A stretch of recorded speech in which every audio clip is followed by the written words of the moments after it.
Ensuite, et c'est par là que je vais terminer pour ce procès verbal, question du pôle des juges d'instruction. Au moment qu'on embarquait les personnes détenues à la prison de Thiebro et de Pivi, est-ce que les deux y étaient? Voilà la réponse de M. Yagou Babari, qui a été détenu dans cette prison. Oui, d'ailleurs, même Dadis était présent. Cela signifie que ce trio d'officiers était à la manœuvre et à tout planifier pour non seulement embarquer des personnes pour la prison, pour les détenir au camp Alpha et Al Diolo, mais ont également participé dans la dissimulation des corps. Oui ou non? C'est sûr. Merci. Et je voudrais terminer, Monsieur le Président, par dire que concernant votre frère, une question a été posée par ma consoeur, si c'était quelqu'un de violent. Vous avez dit non. Moi, je l'ai personnellement connu, parce qu'il est mon aîné à Pita.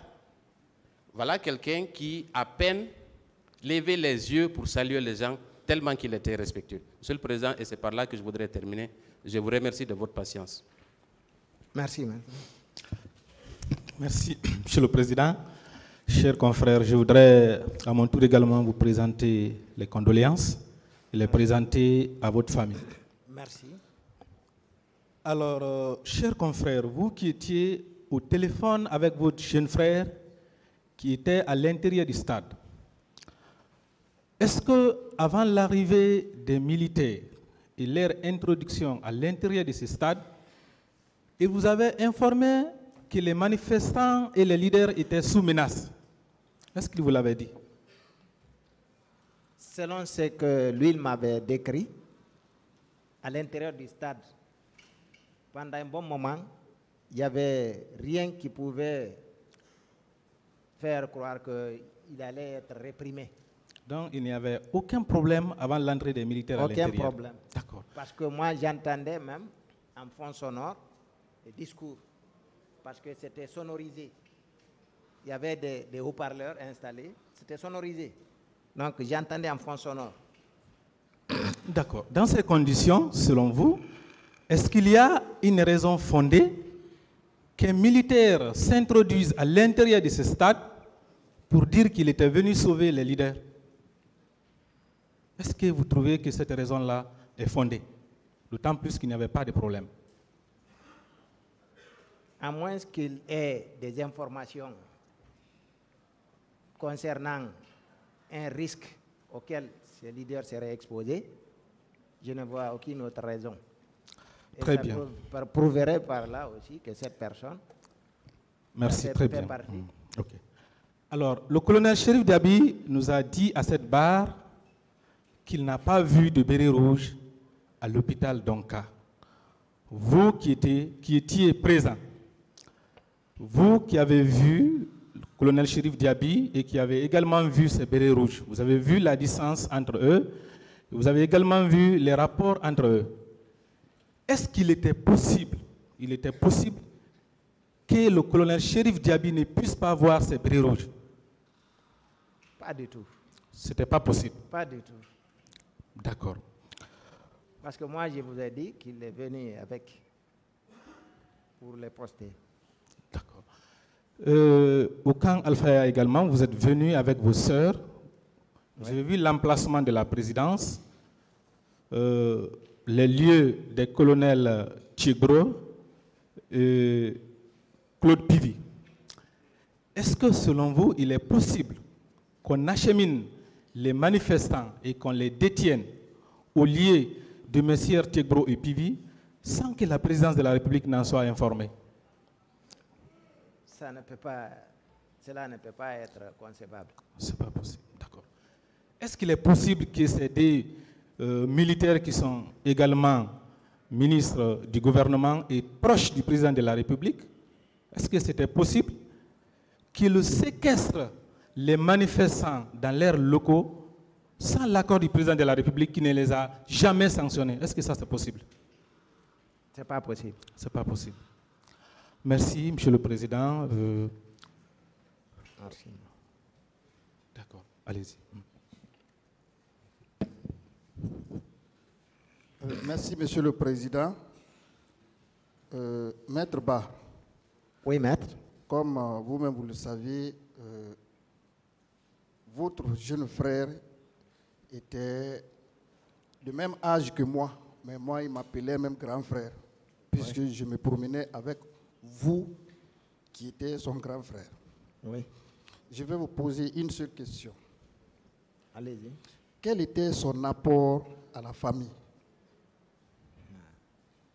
Qu'est-ce qu'il était pour la famille comme apport pour votre famille? Merci, maître, pour cette question. J'ai omis de le dire pendant ma narration de fait ici, mais El Hadj Hassan était l'homme à tout faire de l'ensemble de la famille. Nous avons des sœurs et des frères à l'étranger. Toutes leurs commissions ici sont effectuées par lui. Des chantiers à suivre, il est là. Des cérémonies auxquelles il faut participer au nom de la famille, il est là. Et sans parler de moi. Pour moi, il était tout simplement mes pieds. C'était mes pieds. Moi, étant de mobilité réduite, c'est lui qui faisait tout à ma place. Donc, il avait une importance, une utilité qu'on peut, en tout cas, on sent le manque, on sent son absence. Un grand vide. Merci, Monsieur le Président. Merci. Nous pensons que la partie civile également a épuisé ces questions. Nous vous remercions, Monsieur le Président. Le ministère public n'a pas de questions. Oui, maître.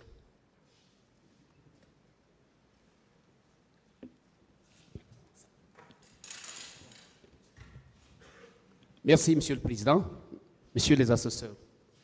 Cher maître. Oui, maître. Alors, je suis obligé de revenir là-dessus, sur certains points que je n'avais pas développés ici, présentés.